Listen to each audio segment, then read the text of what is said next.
con la Declaración de Derechos de Virginia de 1776. Con este documento, que es un documento histórico que marca la pauta para algunos de los preceptos constitucionales o constitucionalistas que incluso hasta nuestra época siguen vigentes. Y solamente vamos a ver algunos fragmentos de este documento en el que prácticamente se hace eso, como su título lo indica, se hace una declaración de derechos en este estado de Virginia, en Estados Unidos, en lo que hoy conocemos como Estados Unidos. En ese momento todavía no era Estados Unidos, todavía no. Ahorita vamos a ver por qué. Y solamente vamos a ver algunos preceptos o algunos fragmentos de este documento importante. El primero de ellos, que es el que tenemos aquí, que dice que todos los hombres son por naturaleza igualmente libres e independientes y tienen ciertos derechos inherentes. Aquí vemos que hace referencia a la igualdad, a la libertad y a la independencia, que es también una cualidad o una característica de la libertad, ¿no? Entonces aquí tenemos de entrada tenemos la mención de dos derechos humanos, que son la igualdad y la libertad. Pero además habla de ciertos derechos inherentes. Ciertos derechos inherentes. Vean ustedes, cuando habla de derechos inherentes, está hablando de derechos que pertenecen o que forman parte de la esencia, del hombre. Son parte de la naturaleza humana, o lo que conocemos hoy en día como derechos humanos. ¿No? Vean cómo ya se hacía referencia en este documento a ese tipo de derechos, ¿no? Dice, de los cuales cuando entran en un estado de sociedad no pueden por ningún acuerdo privar o despojar a su descendencia. O sea, son derechos, estos derechos humanos, derechos inherentes, son derechos que no se pueden contrarrestar, no se pueden disminuir, no se pueden evitar porque se tienen para todos. En vista de que son inherentes o son parte de la esencia, no se pueden contrarrestar. Y menciona como tales derechos el disfrute de la vida y la libertad. La vida y la libertad. Aquí hay otra mención de otro derecho humano, que es la vida, así como los medios de adquirir y poseer bienes, que nosotros lo conocemos como derecho de la propiedad. Actualmente se le conoce como derecho de la propiedad. Y finalmente dice de perseguir y obtener la felicidad y la seguridad. La felicidad y la seguridad. Este aspecto de la seguridad es un aspecto también que está relacionado, como su nombre lo indica, con un aspecto que se le denomina como seguridad jurídica. Seguridad jurídica, pero además va más allá, es una seguridad personal, es una seguridad de los hombres, de las personas, casi una seguridad humana, que es parte de lo que se establecía con este documento, ¿no? Después dice, en otro numeral, dice que todo el poder reside en la gente. ¿Esto qué significa? ¿O esto qué es? Esto es prácticamente soberanía. Es la definición de soberanía, es prácticamente el contenido o la esencia de la soberanía, que es el poder público que reside específicamente en las personas, en la población, en el pueblo, ¿no? Dice, y en consecuencia se deriva de él, del pueblo, ese poder público. Y dice algo muy interesante, dice a continuación, que los magistrados son sus fideicomisarios y sirvientes. Son sus sirvientes, Es decir, el gobernante, aquí, lo maneja como magistrados o fideicomisarios, pero en general se está hablando de aquellos que detentan el poder público. Dice son sus sirvientes. ¿De quién? De las personas, del pueblo, porque en ellos reside esencialmente el poder, y esto es prácticamente una referencia directa a lo que es la soberanía. Luego dice que los poderes legislativo y ejecutivo del Estado deben ser separados y distintos del poder judicial.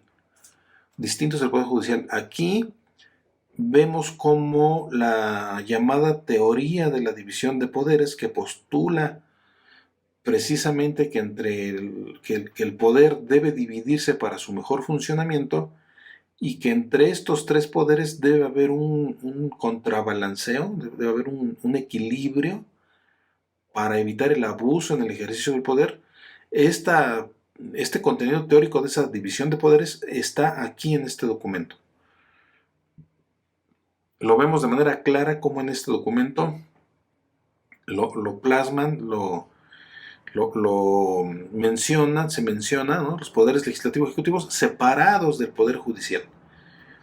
Después dice: las vacantes se cubrirán con elecciones frecuentes, ciertas y regulares. Esto es parte de una regulación democrática, pero también es parte de como instrumento de la democracia, es parte de una regulación electoral, con la finalidad de determinar la manera en la que se debería de conformar el gobierno a través de la voluntad de las personas, recordando que en una democracia, por sus raíces etimológicas de demos y kratos, significa el gobierno del pueblo, y esto quiere decir que el pueblo es el que determina quién va a ser el gobernante. El pueblo es el que elige quién va a ser el gobernante, ¿no? Entonces, bueno, parte de esta regulación democrática y electoral es lo que está aquí prácticamente diciendo: elecciones frecuentes, ciertas, regulares, en las que todos o cualquier parte de los miembros anteriores serán elegibles o no elegibles según lo indiquen las leyes.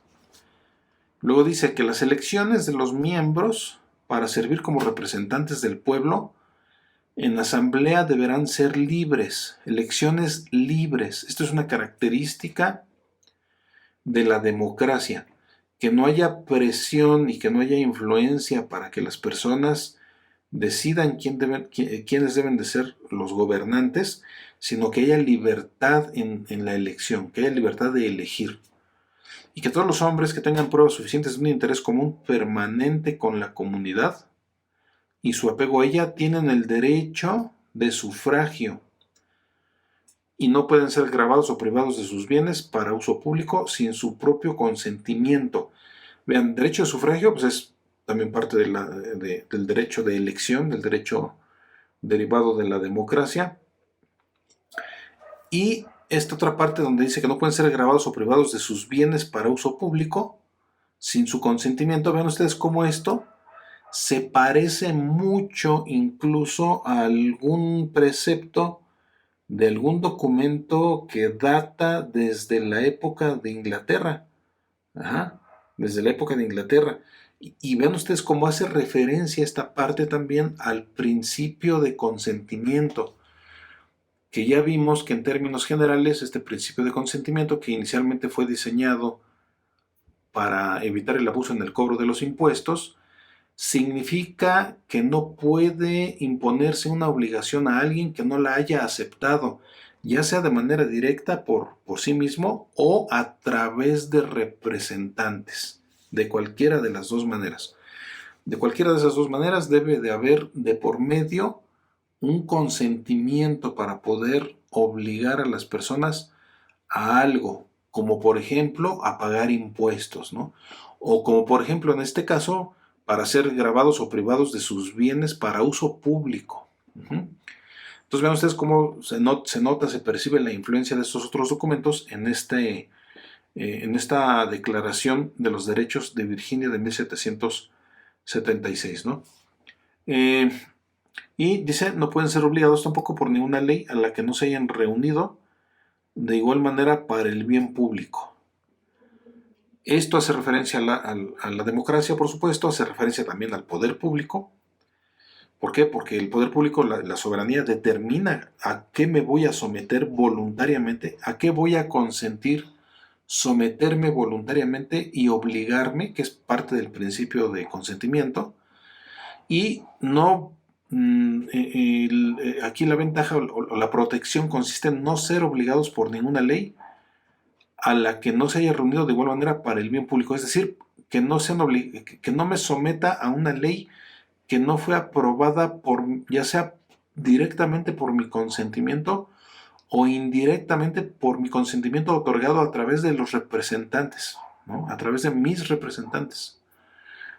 En donde, bueno, vemos que de todas maneras sigue siendo importante este principio del consentimiento, ¿no?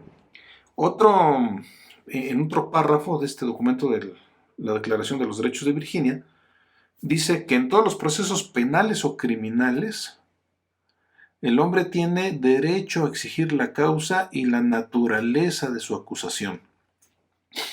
Este ya es un precepto más concretamente dirigido a el derecho penal, a los juicios penales o juicios criminales, también se les conoce como juicios criminales o derecho criminal. En algunas partes se le conoce como derecho criminal, en México es derecho penal.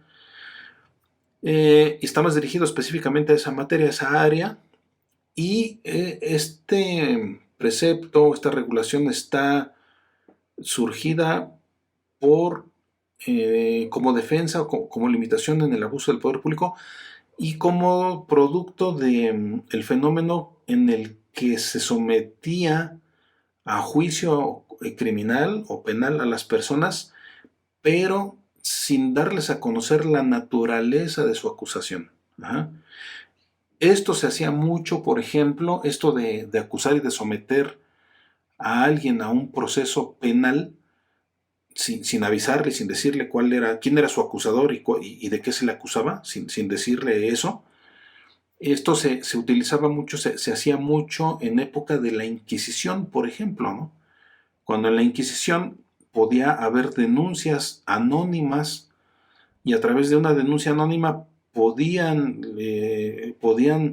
los de la Santa Inquisición podían ir a aprender a una persona y encarcelarla, ¿no? Incluso someterla a tortura y sin decirle de qué se le acusaba ni quién era su acusador.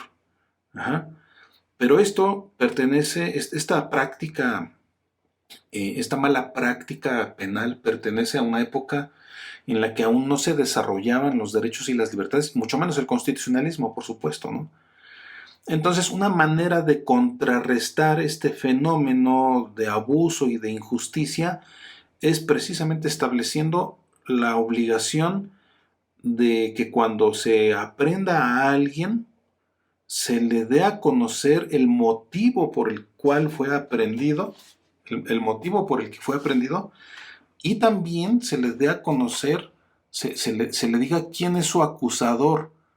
Por eso aquí dice, a ser confrontado con los acusadores y testigos.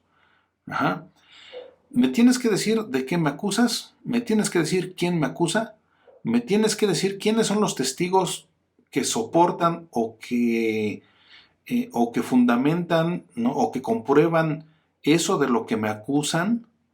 Me tienes que decir también. Y también a solicitar pruebas a su favor y a un juicio rápido. También tengo derecho a ver las pruebas y también a conocer las pruebas y a ofrecer pruebas que estén a mi favor. Y tengo derecho a que me juzgues rápido, no que te tardes 10 años, ¿no? Y mientras me tienes detenido, me tienes encarcelado, ¿no? Sigue diciendo por un jurado imparcial. Claro, un jurado imparcial, porque uno parcial va a sentenciar en mi contra, ¿no? Porque es imparcial, porque es parcial, y uno imparcial es más justo, ¿no? De 12 hombres de su vecindario, sin cuyo consentimiento unánime no puede ser declarado culpable. Vean ustedes cómo esto que está aquí contenido son preceptos o regulaciones que pertenecen al derecho penal, que lo tenemos para hacer solamente la contextualización, lo tenemos en nuestra Constitución, por ahí del artículo 20, 21, 22 de nuestra Constitución, 16, 17, 18, por ahí en esa parte de esos artículos, y hace referencia a cómo debe ser un proceso legal, ¿no? Cómo debe ser un juicio. ¿Cómo debe ser un juicio? Dándole a conocer la acusación, los testigos, el acusador, de qué se me acusa. Ajá, esos son derechos mínimos que tiene una persona cuando es acusada y cuando es sometida a un juicio. Son derechos mínimos que tiene en caso de un juicio de esta naturaleza, ¿no? Después dice, no debe exigirse una fianza excesiva, ni imponer multas excesivas, ni castigos crueles e inusuales. ¿Esto qué es lo que está diciendo? Y esto también lo tenemos regulado actualmente en nuestra Constitución. Está diciendo que no, está diciendo que debes de imponer sanciones o multas acordes con la naturaleza y la magnitud de la infracción cometida, acordes, congruentes con la magnitud, con la naturaleza, con la importancia, ¿no? O con el monto incluso, ¿no? Con el monto de la infracción cometida, ¿no? Que si alguien se robó un kilo de plátanos que vale 20 pesos, que no le pongan una multa de medio millón, porque es desproporcionado, es injusto. Ajá. O que no lo, o que por haber robado un kilo de plátanos lo sentencian a pena de muerte, por ejemplo, ¿no? Es excesivo, es injusto, ¿no? Entonces debe haber una regulación en ese sentido, ¿no? Esto es lo que decía este documento de los derechos, la Declaración de Derechos de Virginia de 1776, pero actualmente tenemos un precepto constitucional que hace referencia a esto. Ajá. Por ahí en los primeros artículos de la Constitución, ¿no? Habla también, dice, que la libertad de prensa, dice, es uno de los grandes valores de la libertad y nunca puede ser restringida sino por gobiernos despóticos. Bueno, esto lo conocemos hoy en día así, como libertad de prensa precisamente, ¿no? Y este precepto está surgido directamente por el fenómeno consistente en que se les prohibía o se les limitaba a las personas publicar a través de la prensa, de la prensa escrita, ¿no? Se les prohibía, se les limitaba a publicar cosas, publicar ideas, ideología, ¿no? Entonces, bueno, es clásico, por ejemplo, el fenómeno aquel en el que incluso se censuraban libros, ¿no? Había libros que se publicaban por autores que como el contenido no era del agrado o de la comodidad de las personas o del gobierno en turno o del rey, como no era del agrado, lo censuraba y prohibía su lectura. Ajá. Incluso hubo momentos y lugares en la historia en los que los soberanos, los reyes, mandaban incluso quemar bibliotecas enteras, ¿no? O libros, colecciones enteras de libros, con el simple pretexto de que eran libros que no iban acorde con la política o con el gobierno, el rey en turno. Ajá. Entonces esto no significa otra cosa más que una limitación en la libertad de prensa. Y entonces, obviamente, para contrarrestar ese abuso, se debe de establecer una libertad de prensa y también esa libertad la tenemos actualmente en nuestra Constitución. Ajá. Y en otro fragmento dice la religión, dice, o el deber que debemos a nuestro Creador, pueden ser dirigidos solo por la razón y la convicción, no por la fuerza o la violencia. No por la fuerza o la violencia. Ajá. O sea, no me pueden obligar y no podemos obligar a nadie a que le rindan culto a un determinado creador. Ajá. No podemos obligar a nadie a esto. Tiene que haber convicción. Dice, y por lo tanto todos los hombres tienen igual derecho al libre ejercicio de la religión, de acuerdo con los dictados de la conciencia. Y esto hoy en día lo conocemos como libertad de culto, también lo tenemos en nuestra Constitución política, por ahí del 24,